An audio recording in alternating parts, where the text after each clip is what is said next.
Radhe Radhe friends, आपका मेरे channel दी motivation point में स्वागत है। आज हम सबसे पहले श्रद्धांजलि देंगे उस लेजेंड को जो हमें छोड़कर अब जा चुके हैं।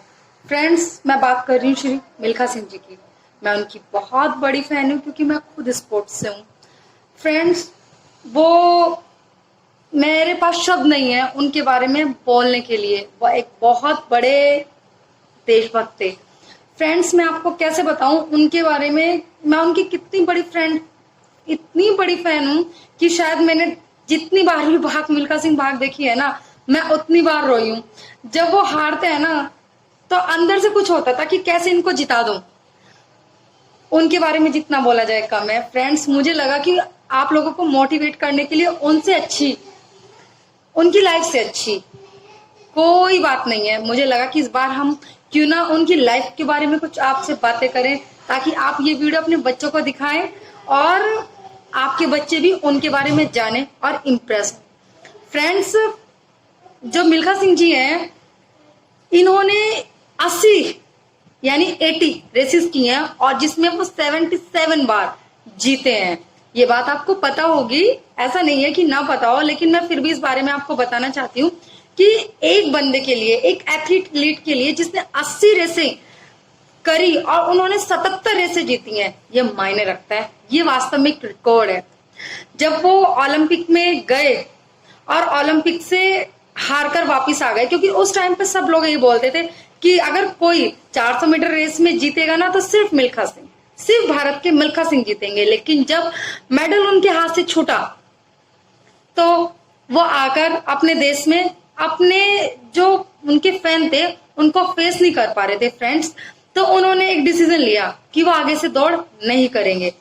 लेकिन फ्रेंड्स, मैं आपको बताऊं, जो हम जैसे उनके फैन थे ना, उन्होंने उन्हें दोबारा मजबूर किया कि वो रेस करें। तो फ्रेंड्स, उन्होंने दोबारा दोगुनी ताकत से, एक जुनून के साथ दोबारा रेस शुरू करी कि नहीं, मिल्खा सिंह जीतेगा। मिल्खा सिंह जो वर्ल्ड रिकॉर्ड है उसको तोड़ेगा। और फ्रेंड्स, मिल्खा सिंह जी जीते।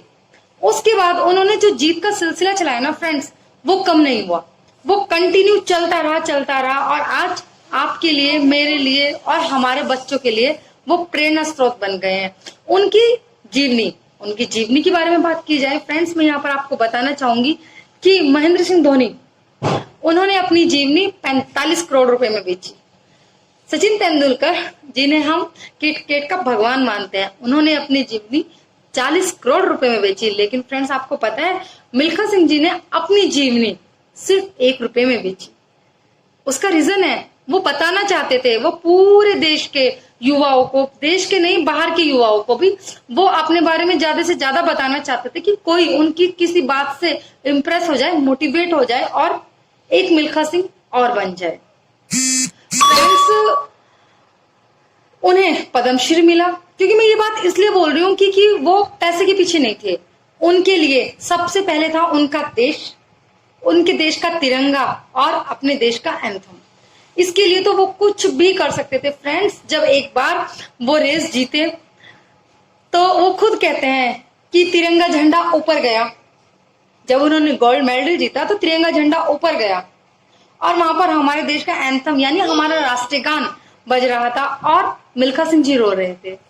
वो कई बार बताते हैं वो खुशी के आंसू थे, लेकिन वो ये भी बताते हैं कि मिल्खा सिंह जी अपनी लाइफ में सिर्फ 3 बार रोए हैं। एक बार जब उनकी आंखों के सामने उनके पेरेंट्स को मारा गया। एक बार जब वो ओलंपिक में मेडल उनके हाथ से छूट गया। और तीसरी बार जब भाग मिल्खा सिंह भाग उन्होंने देखी। भाग मिल्खा भाग देखकर भी वो बहुत रोए।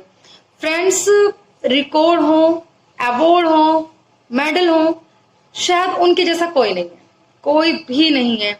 आपको जानकर आश्चर्य होगा कि उन्होंने जितने मेडल हैं सारे के सारे स्पोर्ट्स एकेडमी को दे दिए, ताकि वो उसे म्यूजियम में रख सकें और जो भी लोग वहां पर आए, देखे, यूथ आए और वो इम्प्रेस होए, वो मोटिवेट होए उन अवार्ड्स को, उन मेडल्स को देखकर। उन्होंने कुछ भी अपने पास नहीं रखा। उनका कहना था कि ये सब के सब हमारे देश की धरोहर है। फ्रेंड्स, यहाँ तक कि उनके जो शूज थे ना, शूज जिसमें उन्होंने इतनी रेसेस की, उनके पास 2 पेयर शूज थे। एक पेयर उन्होंने स्पोर्ट्स एकेडमी को दिया ताकि वो रख सके और दूसरा पेयर उन्होंने फरहान अख्तर जी को दिया मिल्खा सिंह भाग मिल्खा भाग के टाइम। तो बताते हैं फ्रेंड्स कि जब उन्होंने भाग मिल्खा भाग के टाइम वो अपने शोज फरहान अख्तर को दिए तो उन्होंने उनको सेल किया। जब उन्होंने उनको सेल किया तो वो करीबन 23-24 लाख के सेल हुए, तो भी उन्होंने वो पैसे मिल्खा सिंह जी ने नहीं लिए। उन्होंने वो पैसे दे दिए उन लोगों के लिए, उन गरीब लोगों के लिए जिन्हें उनकी जरूरत थी। फ्रेंड्स, वो पैसों के पीछे नहीं थे। जब एक बार एक रेस जीती और पंडित जी ने उनसे पूछा कि मिल्खा क्या चाहिए, तो उनका जवाब था एक दिन की छुट्टी, कि मेरे नाम से पूरे देश में आप एक दिन की छुट्टी दीजिए। और नेहरू जी ने ऐसा किया, उन्होंने पूरे देश में एक दिन की छुट्टी डाल दी।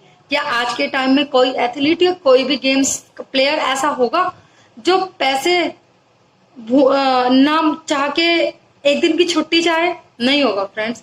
उनकी बातों को, उनकी सोच को जितना सैल्यूट किया जाए कम है फ्रेंड्स। वो सबको फिट रहने का मंत्र देते हैं, आप कम खाइए, 10 मिनट आप वर्कआउट जरूर कीजिए। ये वो हमेशा बोलते थे आपको फिट रहने के लिए वर्कआउट बहुत जरूरी है, आप 10 मिनट कीजिए। फ्रेंड्स, आपको पता है वो हमेशा बताते हैं कि उन्होंने 35 साल से रात में खाना नहीं खाया है, क्योंकि उनका कहना था कि आपको जो प्रॉब्लम्स होती है, जो बीमारियां होती है, वो सारी पेट से होती हैं। और अगर आपका पेट फिट है तो आप ऑलरेडी फिट रहोगे। फ्रेंड्स, उन्हें उनकी जो फैमिली है ना, उनकी फैमिली को 2 पद्मश्री मिले हुए हैं, एक श्री मिल्खा सिंह जी को और दूसरा पद्मश्री उनके बेटे जी मिल्खा सिंह जी को, जो उन्होंने गोल्फ में लिया है। फ्रेंड्स, आपको पता होगा कि जब मिल्खा सिंह जी को अर्जुन अवार्ड के लिए बुलाया गया तो उन्होंने अर्जुन अवार्ड लेने से मना कर दिया। वो बोले कि मुझे तो देश का सर्वोच्च सम्मान मिल चुका है। वो सर्वोच्च सम्मान, जी हाँ, वो सर्वोच्च सम्मान था भारत रत्न। वो उसे अपने लिए सर्वोच्च सम्मान मानते थे और वो बोलते थे कि जो अभी अवार्ड्स मिल रहे हैं इनकी कोई वैल्यू नहीं है, ये तो सिफारिश करके मिल जाते हैं, ये आपके काम को नहीं मिलते हैं, ये सिर्फ ऐसे मिलते हैं कि आपने कितनी बड़ी सिफारिश लगवाई है। फ्रेंड्स, मिल्खा सिंह जी के बारे में क्या क्या बताया जाए। आप देखिए, उनका मन इतना अच्छा था कि खालिद अहमद जो पहले उनसे 200 मीटर की रेस हार चुके थे, फिर दोबारा उनसे वो पाकिस्तान में 400 मीटर की रेस हारे। लेकिन खालिद अहमद जी फौजी थे और जब वो हमारे देश के द्वारा गिरफ्तार किए गए युद्ध में, तो मिल्खा सिंह जी को पता चला कि खालिद अहमद जी को गिरफ्तार किया गया है, तो खालिद अहमद जी से मिलने जेल में गए, उनसे बहुत सारी बातें की। मैंने उनके खालिद अहमद जी के बेटे का इंटरव्यू देखा है फ्रेंड्स, वो भी मिल्खा जी के फैन है। वो तो यहाँ तक मानते हैं कि मिल्खा सिंह जी इंडिया के है ही नहीं, वो तो पाकिस्तान के हैं, क्योंकि उनका जन्म पाकिस्तान में हुआ था, वो तो बाद में यहाँ पर आए। तो फ्रेंड्स, मिल्खा सिंह जी के बारे में तो सब फैन है। ओबामा जी कहते हैं कि मैं सिर्फ भारत के 3 लोगों को जानता हूँ, एक मैरी कॉम, दूसरे पीएम मोदी और तीसरे मिल्खा सिंह जी। ये बातें सब मैंने मिल्खा सिंह जी के इंटरव्यू से सुनी है। मैंने उनके बहुत इंटरव्यूज देखे हैं फ्रेंड्स, बहुत। मैंने आपको बताया ना कि मैं खुद गेम से हूँ और मैं उनकी बहुत बड़ी फैन हूँ। मैं तो मिल्खा सिंह देख के बहुत रोई थी। वो जितनी बार हारते थे ना, तो मुझे एक अजीब सा दर्द होता था कि इनको कैसे जिताया जाए। फ्रेंड्स, बस उनके लिए बहुत सारी बातें हैं जो मैं आपसे करना चाहती हूँ, जो मैं आपसे बताना चाहती हूँ, जो आप लोग को पता भी है। उनका रिकॉर्ड कोई नहीं तोड़ पाया। ये ना उनके अंदर एक रह के गई है बात कि वो चाहते थे कि कोई ओलंपिक मेडल लाए, चाहे कोई गर्ल्स हो, चाहे कोई बॉयज हो, लेकिन कोई एथलीट में ओलंपिक मेडल लाए। लेकिन ये सपना उनके साथ चला गया। फ्रेंड्स, वो कहते थे कि 60 साल में अभी तक कोई भी ओलंपिक मेडल नहीं लेके आया है, क्योंकि उनका मानना था कि एथलीट से बड़ा गेम नहीं है।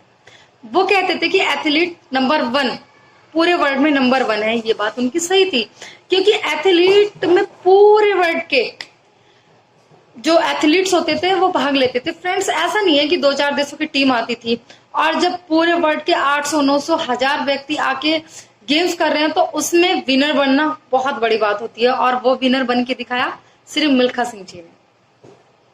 ओलंपिक में हार का उन्हें दुख था और वो उस हार को अपने हर इंटरव्यू में बोलते थे, और वो हमेशा बोलते थे कि मैं इस चीज को कभी नहीं भूल पाऊंगा।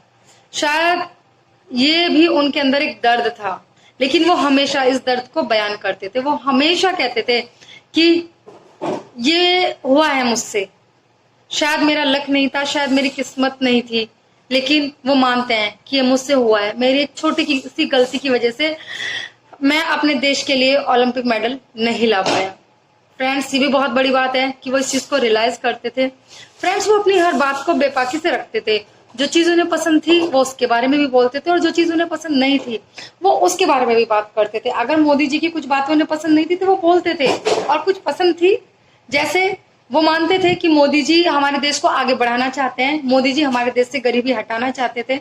वो मानते थे कि मोदी जी हर देश से दोस्ती का हाथ बढ़ाते हैं, हर देश से दोस्ती रखते हैं।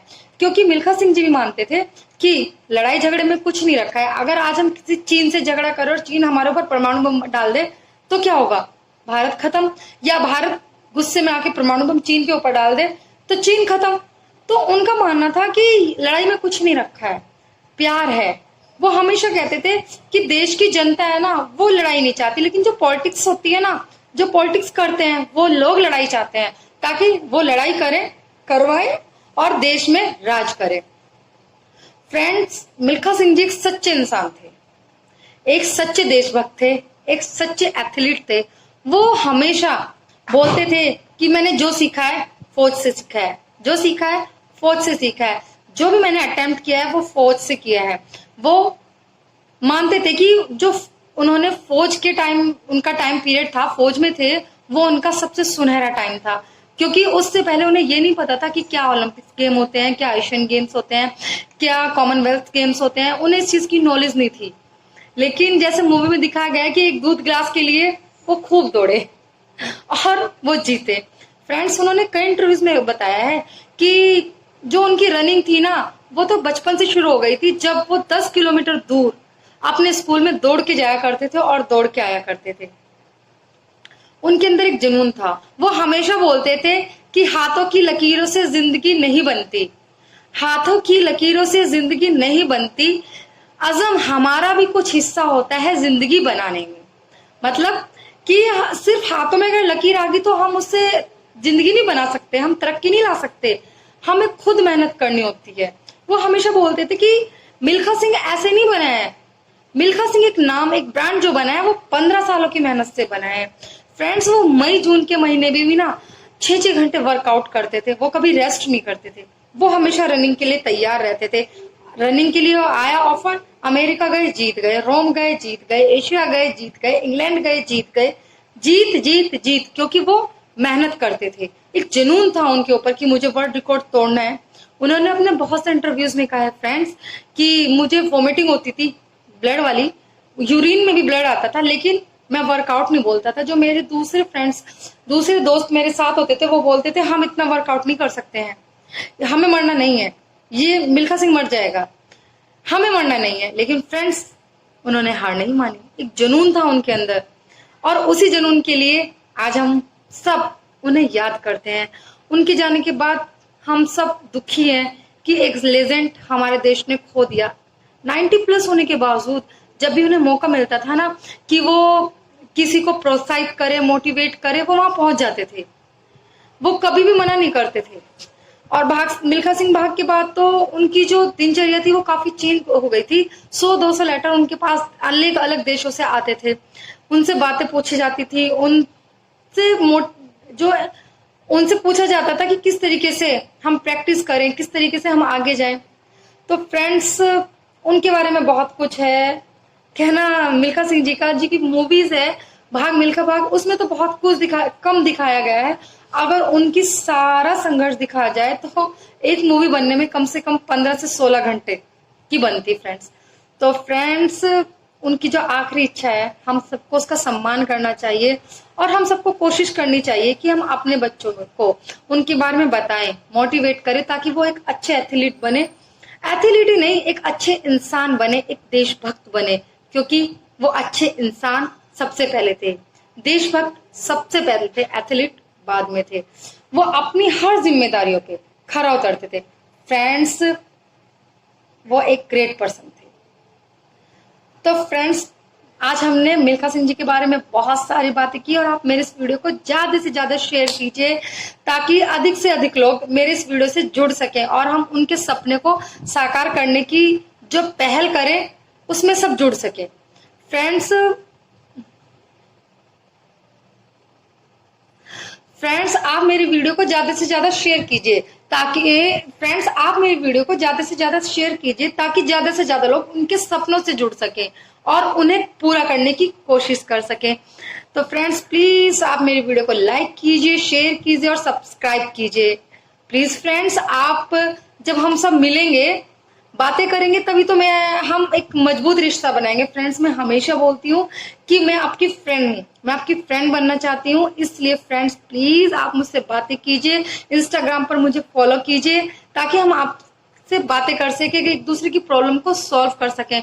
और आप मुझे अपनी बातें बताइए ताकि मैं उस चीज के बारे में बेबाकी से बात रख सकूं। तो प्लीज फ्रेंड्स आप मुझे अपने बारे में बताइए और मेरी वीडियो को लाइक, शेयर एंड सब्सक्राइब कीजिए और मुझे बताइए कि आपको ये मेरी वीडियो कैसी लगी जिसमें मैंने मिल्खा सिंह जी के बारे में आपसे बातें की हैं। Okay friends, bye friends, take care friends.